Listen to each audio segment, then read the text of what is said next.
Three friends boarded Disney's Galactic Starcruiser to seek their destiny and emerged as heroes of the Halcyon.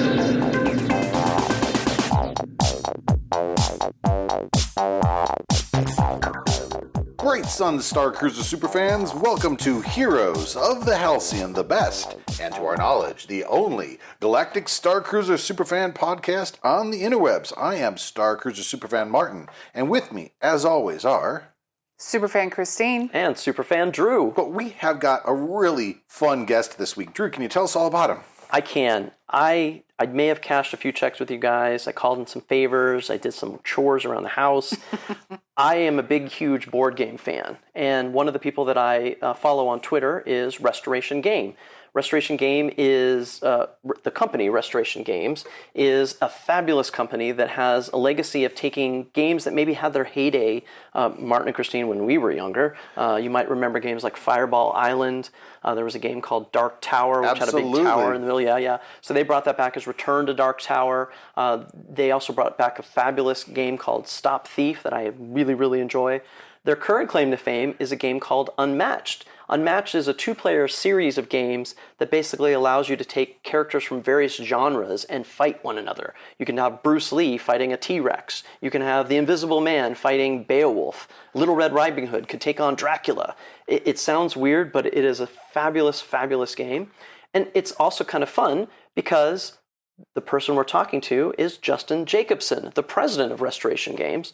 Justin is, in addition to being the president of the company, is also a game designer. And when I saw him on Twitter that he had gone on Galactic Starcruiser, I said, there's an in. We haven't had that perspective yet on our show, and I thought it would be fabulous to talk to Justin, hear about his experience on the Starcruiser. So here we go. Well, Justin, tell us what your Star Wars origin story is. I'm old enough that I saw it in the theater opening weekend. I grew up in Hollywood, Florida, and there was a movie theater literally like a block from my house. I would ride my bike there from time to time. But I remember when Star Wars came out, very excited. Dyed in the wool geek from the moment of birth, I think. And my family also, in general, we were all, into that kind of stuff. My cousin, my dad and my uncle lived about a mile away from each other at the time. I had cousins who were, one of them was my age, one was a little older, one was a little younger, but we were also all geeks and everything. So it was like a double family outing. We all went to go see it opening weekend. Obviously, blew me away. The rest is history, right? I've absorbed every movie that came out. I read a bunch of the books. Big fan of the games, played some of the computer games, all that stuff. Well, with such an embarrassment of riches of different kinds of Star Wars across so many different mediums, do you have a favorite Star Wars medium right now, whether it be film, TV, board games? I do. I'm really enjoying the TV shows. I actually have not started watching Andor yet, so we'll get into it. But I have two daughters. My older daughter, Jaden, is a big Star Wars fan also. I sort of promised, we watched the shows together, so I've been promising I would wait to watch Andor with her. So I'm excited because I've been hearing good things, but I've been enjoying the stuff, the Disney Plus shows quite a bit. I know there's been some drama about some of the movies, but honestly, it's sort of my superpower. I like almost everything I watch. So like what movies, TV shows, even the bad ones, I'll find something to enjoy. That's awesome. And so you will not get me to find me saying anything bad about any of the movies. So I've been enjoying everything. But I have to say, obviously, I have a board gaming background. And in general, right? Like back when I was a kid, licensed board games were not very good. They would slap a license on just about any roll and move game and put some pictures on there and call it a day. But board games have gotten so good in the past, 20 years, but even in the past, like 10 years or so, maybe a little bit longer, the licensed games have just gotten so good.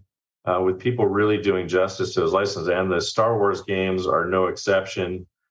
Star Wars Rebellion is one of my favorite games of all time. Just Star Wars in a box. So good. Yeah, it is amazing. I think if you're a Star Wars fan and a board game fan, you should be in hog heaven right now. So, well, you mentioned board games. What's your gaming origin story? So like I said, my dad and my uncle were, nerdy in their own way. They were board gamers even before I was born. A lot of war games back then. and we lived a mile apart. And so we would, the families would get together. We played board games quite a bit back then. And this was right around, when the Euro games were starting to come over, Catan and Carcassonne and some of those other games and heavier games. So we played all that stuff. When people talk about the old games and a lot of people aren't familiar, like tons and tons of board games. We played games just about every weekend. I'd go over to their house or vice versa. We played board games, a lot of D&D. It sort of tailed off a little bit after college. I went to law school, started my legal practice, and I enjoyed games, but I wasn't into the hobby that much. And basically, I just got really burnt out on the practice of law. And my cousin had sort of gotten back into board games. And we went to Gen Con one year, and he introduced me to the Dice Tower, which was local. They're down here in South Florida. They're big, for those who don't know, they have a big media channel. Mostly it was a podcast at the time, but they've really expanded into other media and conventions and YouTube and stuff like that. And so I just sort of dove back into the hobby then. And when I finally got so burnt out on practicing law, I was like, I got to do something else. And I had this crazy idea for Restoration Games. And it was like the origin story of Restoration Games is we're inexorably linked to Star Wars. This is probably a good time to tell that story. So let's tell it. I'd love to hear it. So I would go, even this was before, when I started getting back into the hobby, I started going back to Gen Con, which is a very big gaming convention. I'm sure a lot of your listeners know about it. I would go there and I would do a legal Q&A seminar, and basically as a way to write off the trip as a business expense. And Awesome. I would basically they did an hour and a half. I'd get up there, I'd say, come with your questions, and people would ask all sorts of questions. I'd answer them, and then I'd go enjoy the rest of Gen Con, and that would be it.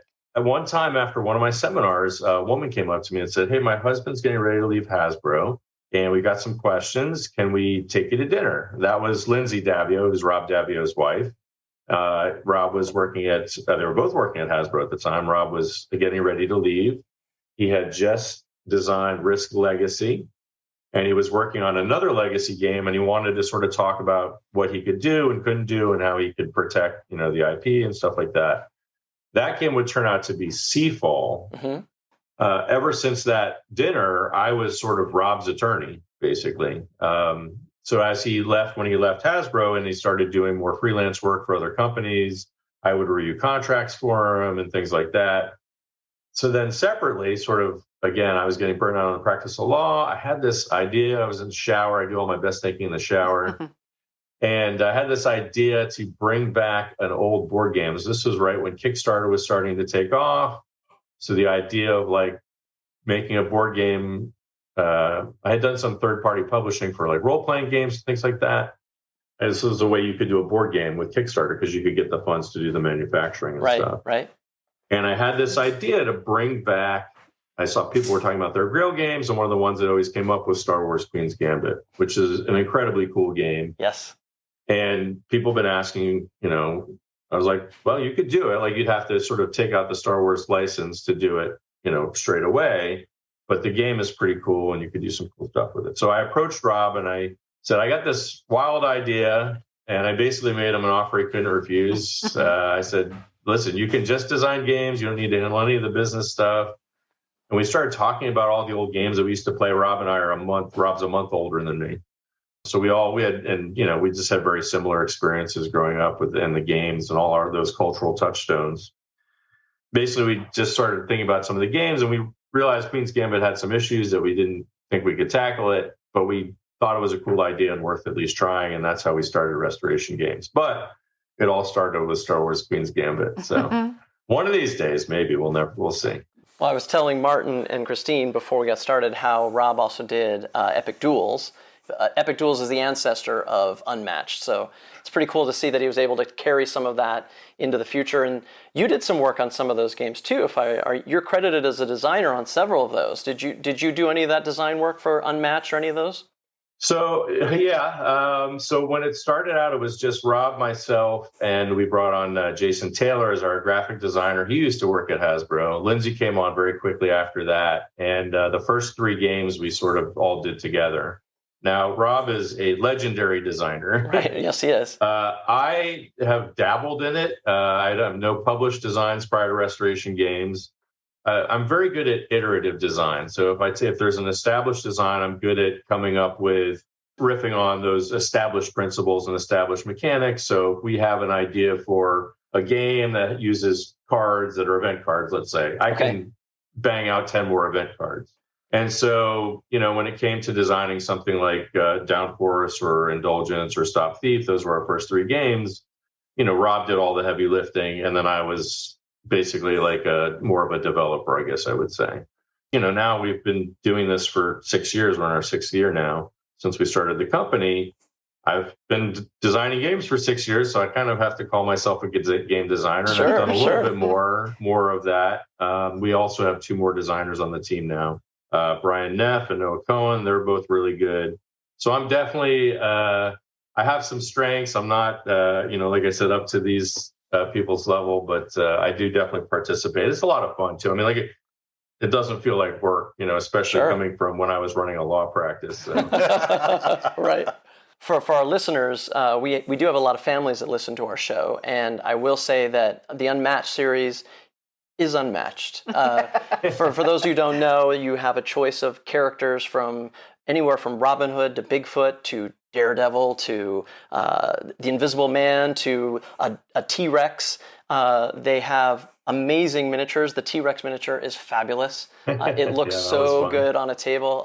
I don't own it right now, but I have seen the miniatures on people's shelves. Who's your favorite character to play as? I need to ask. Oh, sure. It's funny. So this is a good example, right? Like I love designing decks. And so when we come up with an idea for a set, we sort of divvy up who gets to do which decks. We were working with Mondo at the time for the license sets. We're no longer working with them, but they would secure the licenses and then we would co-publish and they would publish the license sets and we would publish the public domain sets. Mm-hmm. And when I found out we were going to get the Bruce Lee license, I was like, I will fight anyone to do that. I'm a huge Bruce Lee fan, and that deck was a ton of fun to draft. I designed the Sinbad deck. That one's a lot of fun. I love that one. The Electra deck that just came out, and some of the other ones. But I like the ones that I design, which sort of makes sense because I'm designing things that I like. Yeah. So, but I'd say Bruce is my favorite.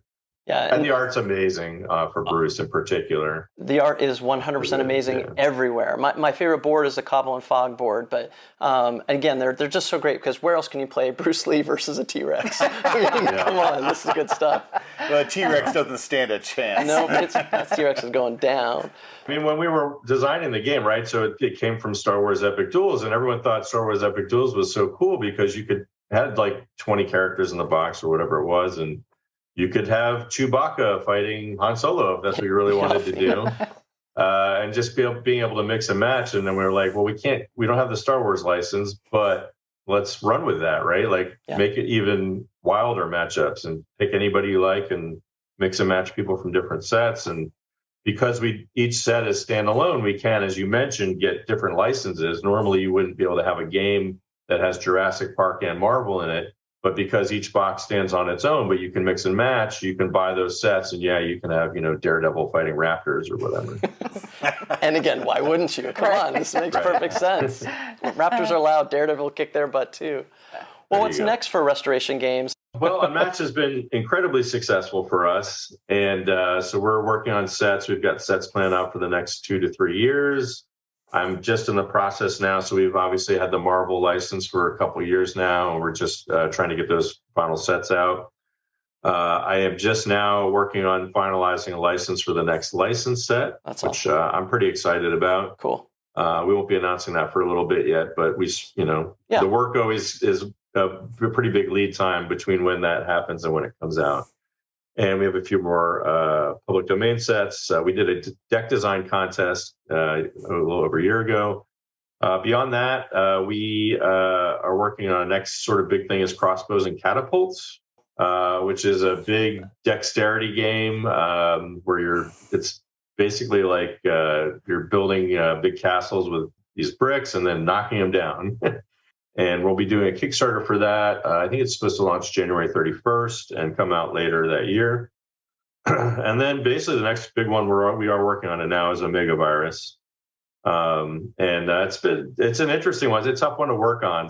We did Return to Dark Tower, and that one was incredibly challenging because it has electronic components, it has an app, it has motors and gears, and in addition, it is a board game though, so you're doing these physical board games and getting everything to interact.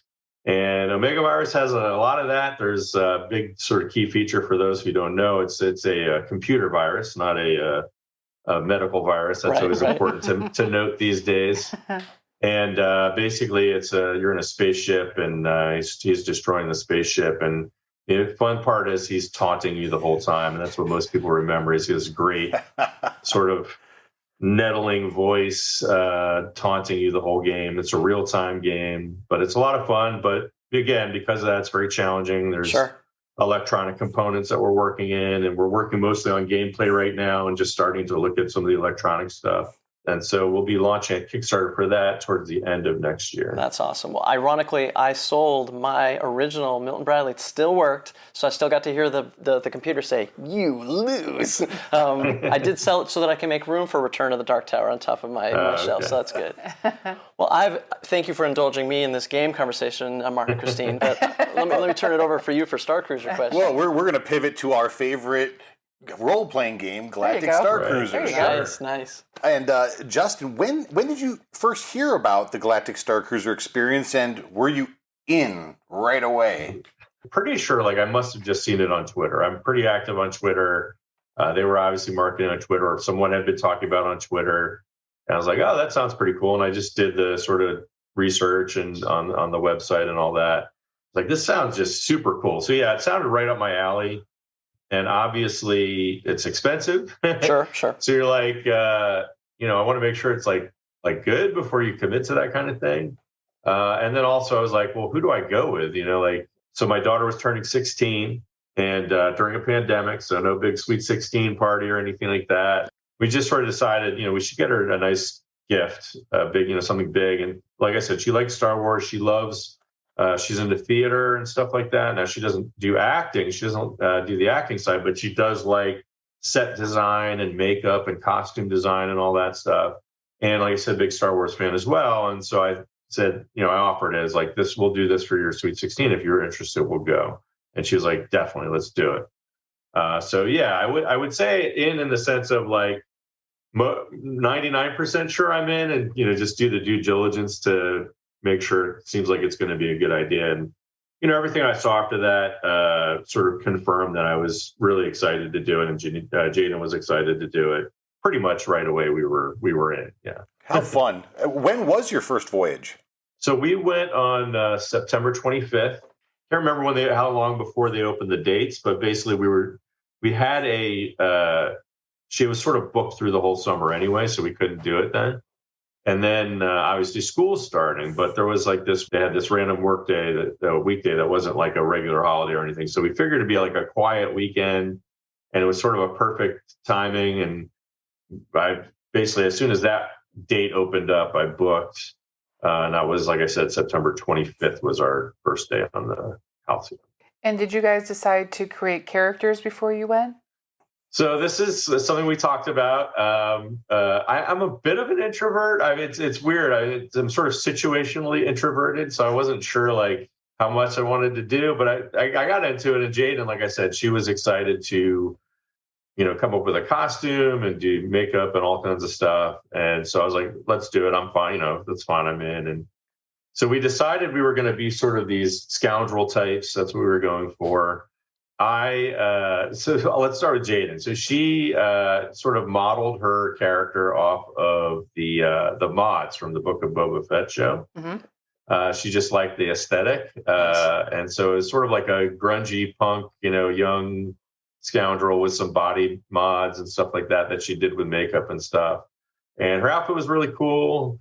We went on Etsy and she just ordered a bunch of stuff, like a chain here and a pin there and punk crop jacket, and she has these combat boots that fit perfectly and stuff like that. And then I was like, I don't want to go too bananas with it, but I need like a bandolier or something I can like, put a blaster in and maybe some stuff. And I basically ended up, this is my sob story. So I ended up ordering off of Etsy basically a Mandalorian kit. Just the belt part though, not like the helmet and the cape and stuff. And I was going to do just sort of like use that for my holster type stuff, and then just wear like cargo pants and a plain t-shirt and stuff like this, some boots and stuff like that. And when I ordered it, I said, look, I'm going to this thing on September 25th. Your estimated ship date says it'll get to me by, it was like September 22nd. I was like, it cannot be late. He's like, no problem. It won't be late. I promise. I promise. No. We kept getting closer. You can see where the story's going, right? Oh. It kept getting closer. I was like, I need it. I'll pay for overnight shipping. He's like, no, it'll be fine. And of course, it showed up the day after we left. Oh, no. So I ended up basically not going in character at all. Which was a little disappointing. Sure. But interestingly, at the end, it was like, it didn't really matter. Like, it would have been fun, but it didn't impact anything. Like, and I'll just say this, right, for if people are thinking about going, like, you can totally go as a spectator or an observer and just wear, ordinary clothes and have a grand time. Like, it will not impact the time you're having at all. So if you're thinking like, oh, I don't want to go because I don't want to get dressed up, and I'm not, if you're super introverted and it's not, you don't want to. Some people ask, like, I don't know if I want to go because I don't really want to participate. Like, you don't need to participate. You can go and spectate, and it's a blast. It's still so much fun, right? Yeah. Yeah. I mean, you're still on a spaceship. Right. So. Yeah, and when we went the first time, we did go in costume, and we had a big deal. But honestly, that first day especially, we were really spectators. Oh yeah, 100%. That first time we went, we were so overwhelmed and having so much fun just watching everything go on around us, and we still had a great time. Yeah. Well, and this adds a little fun little dimension for your second Starcruiser voyage, Justin. There you go. That's right. I won't have to get anything for the second. There you go. So, as someone who's designed games, how do you view the gaming aspect of Starcruiser? Yeah, it's interesting. So it's definitely like it has more of like an escape room type feel to it, in the sense of it's experiential, and there are set pieces. Obviously it's a much grander time scale, much more detail, more of a plot. But then you go, I don't want to spoil anything, but there's certain areas of I know we're getting to a spoiler section later or whatever, but you go to, so I'm going to be careful, but you go to certain areas of the ship and do certain things or whatever. Definitely has a very gamified feel to it. There's an app element to it that definitely has some mini game aspects to it. They're light. I mean, it's interesting because obviously they have to design, and it's super challenging. So what I'll say is, the thing I was most impressed with is how they sort of pulled everything together in an experience. And I mean, it's not surprising, right? It's Disney, but impressive nonetheless. Pull everything together in an experience that can be enjoyed. Like I said, people who want to dive head first, people who want to spectate, 6-year-old kids, diehard Star Wars fans, the father of the Star Wars fan who's not a Star Wars fan at all and just has to go because there needs to be a parent there, whatever. Yes. And to be able to design all these elements in a way that aren't going to inhibit people. And particularly, I was most impressed with the way they handle like little kids being able to participate in ways that feel meaningful to them. So yeah, it was super impressive. And it's challenging. Like I said, as you say, as someone who designs games, like we get the luxury of saying, hey, this is a game for, hobby gamers. And this is a family weight game.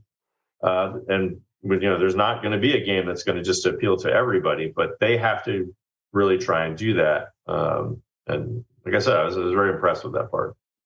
What was your favorite non-spoiler part of the voyage?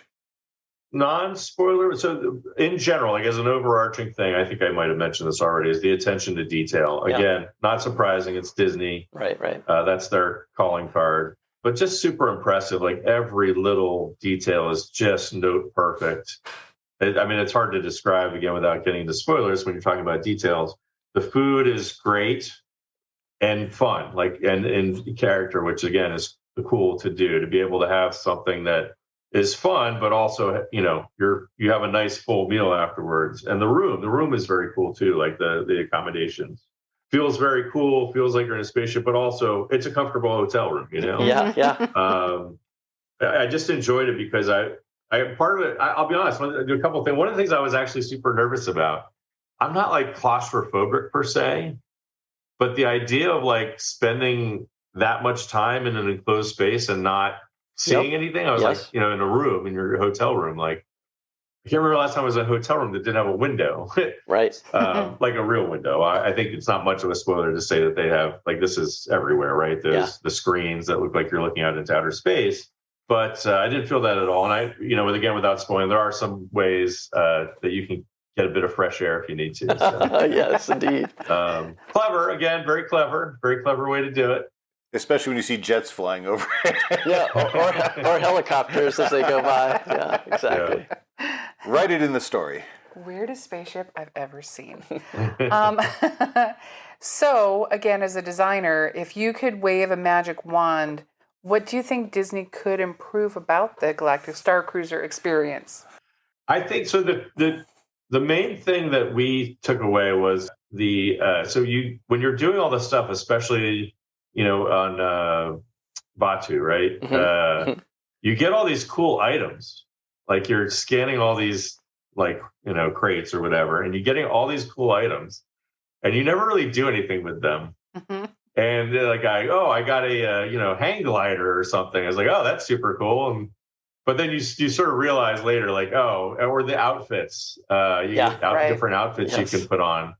I was like, oh, that's super cool. And then I wish there was some way to sort of implement that a little bit more, so that maybe there's a way to overcome a particular challenge if you have a particular item, or it unlocks a particular thing, if you have a particular item or a particular outfit, something like that. Obviously, that is very sort of next level stuff, and maybe it's something they're even planning on doing. I don't know, but I guess especially because when you first happen, you're like super exciting to get these items, and you're like, this is cool. Well, I wonder what's going to happen with it. Right. And it turns out really nothing. But Yep.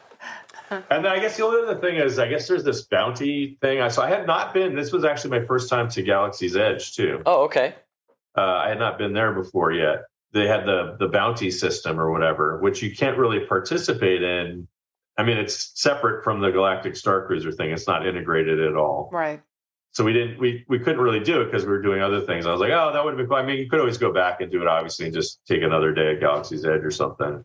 But it would have been neat if there was some way to integrate that in some way as well. I do think it's interesting. So the Bounty Hunter game that you mentioned, it requires the new Magic Band Plus, which they don't give you when you go on the Starcruiser. Right. So you get there and you pay the money, and I get that it's, I know what we're paying for, but then you see this other stuff that you can't do, and you're spoiled. I want the Magic Band Plus. Yeah. Why can't this be? Yeah, right. Well, this is the time of the episode where, again, we used to play spoiler alert warnings, but now we've gotten smart and we've moved our spoiler section to the backside of. So now we've actually learned from our. So this is the spoiler section. For those of you who don't want to hear spoilers, we've appreciated your presence with our podcast, but we must bid you a fond adieu. Spoilers are on. So, Justin, what path did you and your daughter take on the voyage?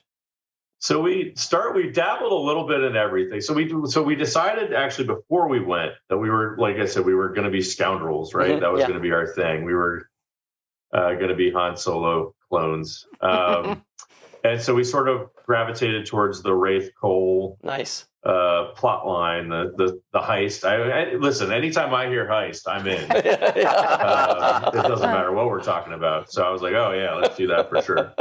But then we also sort of dabbled in the other stuff. And if you're sort of, not dilly-dallying too much, you can at least, like I said, dabble in a lot of the other stuff, or at least some of the other stuff. Mm-hmm.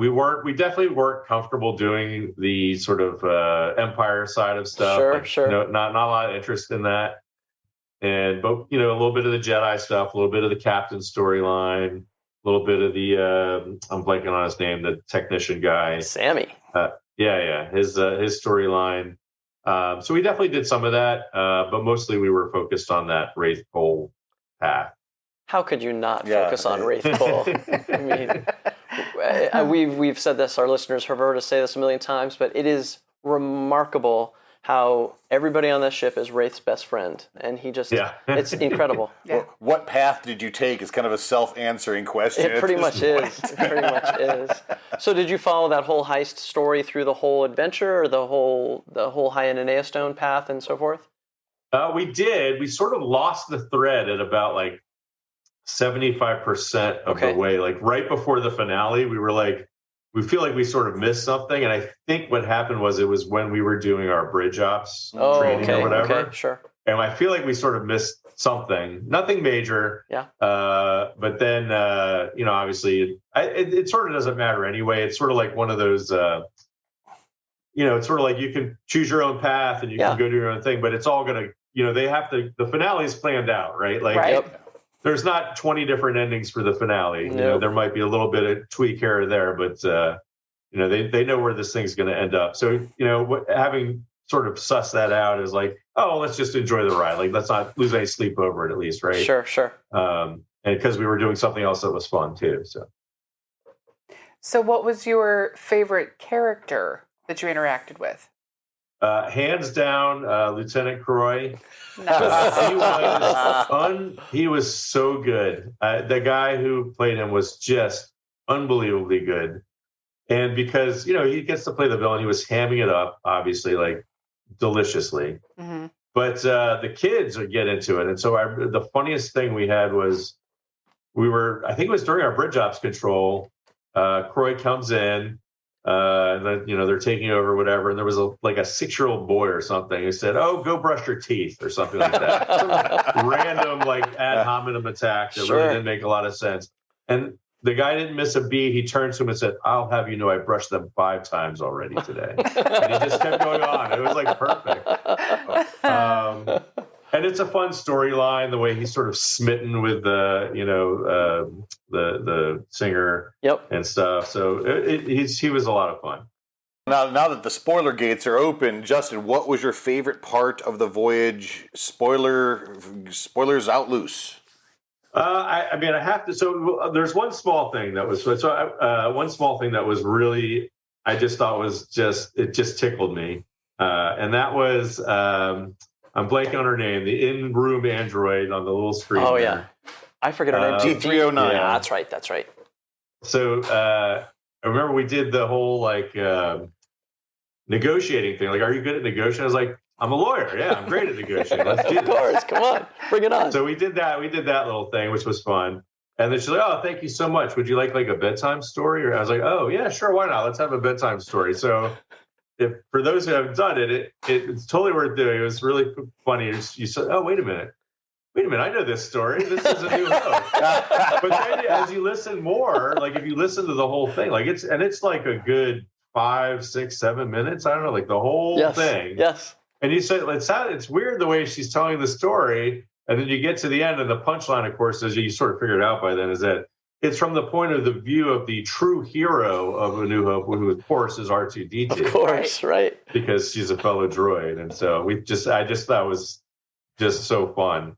But I think the best part for me was the finale, and in particular that battle with Kylo Ren and Rey was just so well done. Like, I didn't believe you could do something like that cool in real life. I mean, it looked real. It did. It looked fabulous, yes. And in particular, that part you're watching all this stuff when he force grabs her and she slide. I was like, whoa, this just blew me away. Yes. So that was, by far, that was just amazing. I was really nervous about that particular, the finale piece, because we've all seen over the years the theme park stunt shows. And it's just not all there. And this was 100% perfected. The real lightsaber looked fantastic. The way they integrate the blaster fire. That was super cool. Everything came together. And then, just the sword fighting, like as you said, it's a good point. When you see like choreographed fights, often they look choreographed. Mm-hmm. Right. Like if you go do the old Raiders of the Lost Ark stunt spectacular or whatever, it's fun, but you know what you're watching. It looked real. Like it did not look like a choreographed fight. It was very cool. Yeah, those two. But there's a time when did Kylo do a force push to Rey to smack her into the bounty store, or did he actually just? Oh no, he slammed her head into it. And the noise, it was like, whoa. Yeah, we all know obviously it's not real, but man, it sure seemed real. Yeah. But see, this is where the people that watch the Galactic Starcruiser videos on YouTube, it does not come across. If you watch that finale on a YouTube video, right. You don't get when he smacks Rey's head against the rail, everyone goes, oh. Yeah. And that first time the blaster fire happens from down below, it's like, a what's wow. happening? Yeah, it's definitely wow. And the force grab thing was truly just shocking. How, and that's why people that think that they've seen it because they've seen a video. Right. It's not the same thing in any capacity as to being there. I'm sorry, Patty, you're screwed then. So, Voyage 2. There you go. Until next time. Down on Batuu, since we're going to talk about this from a game perspective, they've got all the mini games, and it's kind of interesting that Justin, you mentioned that this was your first time at Galaxy's Edge, so they've got all the little mini games that kind of go on the data pad, and it's got a lot of repetition there. That's something that I think Disney could kind of look at and kind of get a little bit more differentiation with the puzzle games. They're cool, they are fun, but for people that haven't, that have been to Galaxy's Edge, 2, 3, 4 more times, it's just kind of a little more of the same. So I would like to see something extra happen there. Yeah, it's funny. We noticed that too. I mean, obviously we weren't there super long, but we definitely thought it felt a little repetitive. And yeah, I could see them trying to do a little bit more with it. Like I said, I feel like there's something there with sort of the back end. Like if you get items and trying to use items in a particular way, like, oh, here's something you can do. See if you have any items that might help. And you go in and you pick an item and like, oh, I'll try and use this thing in this situation. Like, oh, perfect. You use the so-and-so and you were able to do this thing. Like that. I feel like they sort of got the front end of the scavenger hunt, but not like the back end of the scavenger hunt. It was super cool. I was going to mention, I forgot, when you go and you're like sabotaging the grill or whatever. Yep. And it actually shuts down. You're like, oh wow, that's really cool. It is so cool. I did that. That was me. Yeah. And that was when we first went. That was the thing that I just kept going. Oh, I wonder if that droid's going to make a noise, or I wonder if the A-wing's going to do something. And they do. And it's so cool. Yeah, for me, I mean, let's actually back away from Starcruiser just for a moment here. What were your impressions purely of Galaxy's Edge as a whole? I thought it was really cool. So we did the 2 rides, and I don't like thrill rides. I do not like roller coasters. I was deeply nervous about, I'm blanking on the names now, the one where you do the drop at the end. Rise of the Resistance. Rise of the Resistance, that's it. And I was like, I got to do it, though. I can't come here and not do it. And I'm Googling, like, how far is the drop? Sure. How does it compare to Pirates of the Caribbean, which is right at my limit? Yep. It's like, it's a little bit longer. I was like, oh, no. But it was actually fine. And I really loved that ride. I thought that was a ton of fun. So it's funny, we had the day before, my whole family, we went up to Epcot. And then my wife and my other daughter went home, and Jaden and I went to do the Starcruiser. And we went to Epcot and we did the Ratatouille ride, which is basically the same thing with obviously totally different scale and theme and everything. But it's that sort of video interactive, trackless, vehicle thing or whatever. And that one I was like a little, this is right on my limit. So, but fortunately, I think it was better because it was Star Wars. Sure. Those they're so well done. Like Disney does such a good job.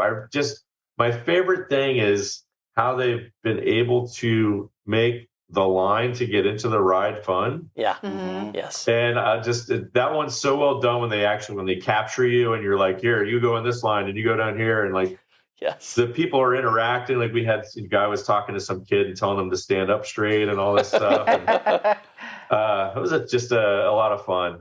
So I like both the rides. I'm not great on motion simulators, so the Sure. Millennium Falcon one I was also nervous about, but it wasn't too bad. Oh, that's good. And we did all right. So I've heard, a lot depends on the pilot. I guess we had some good pilots, so we Nice. did all right. It was fun. And then, like I said, the rest of the thing, the attention to detail is, like I said, their calling card, and it's everywhere there, like down to the last. One of my favorite things, I took a picture. I was so impressed when you get like a soda there. And I'm not talking about the bottled ones that look like the thermite grenades or whatever. Right, yeah. The thermal detonators, or whatever we call it. Anyway, Yep. The paper cups, they're like grimy.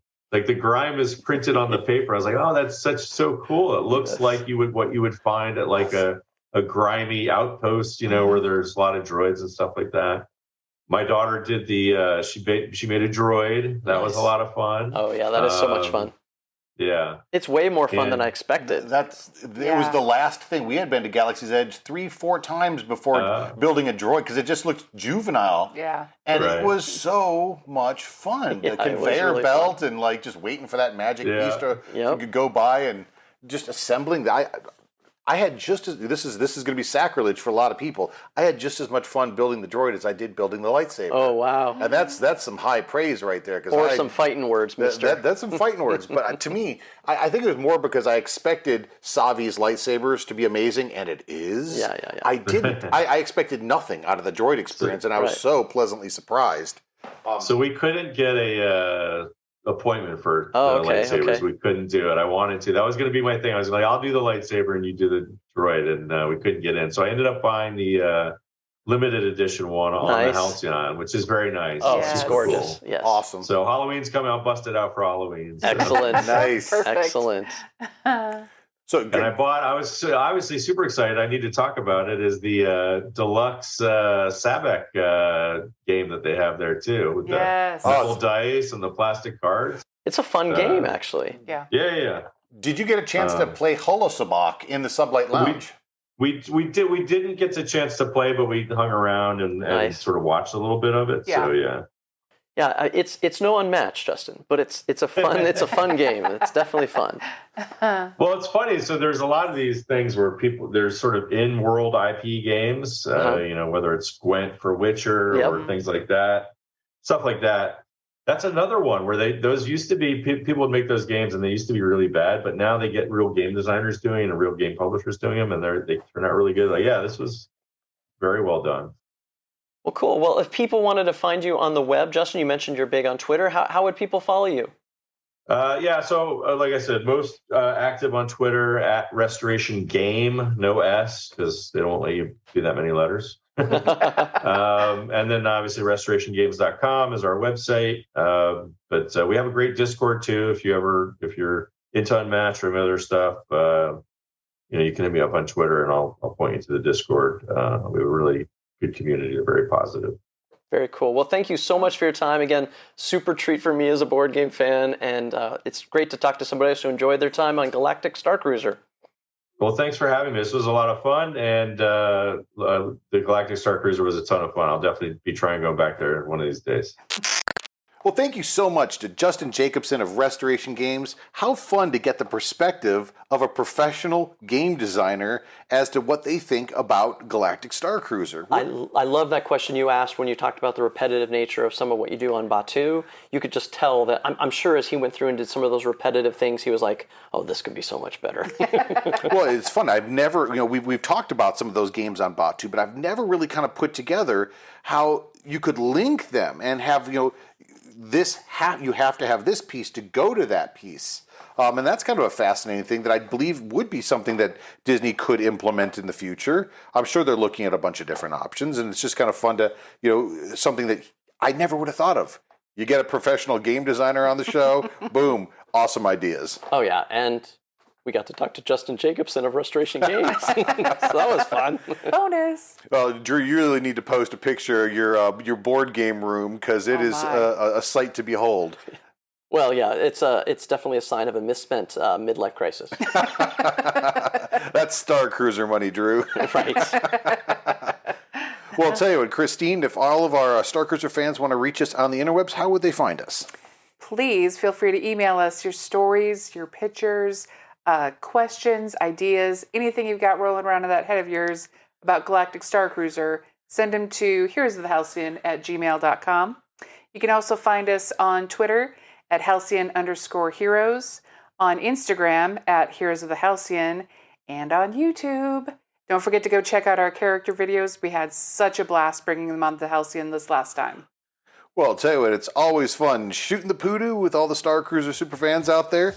So until next episode, it's our honor. Now let's raise our glasses with the Halcyon toast. Tabuite!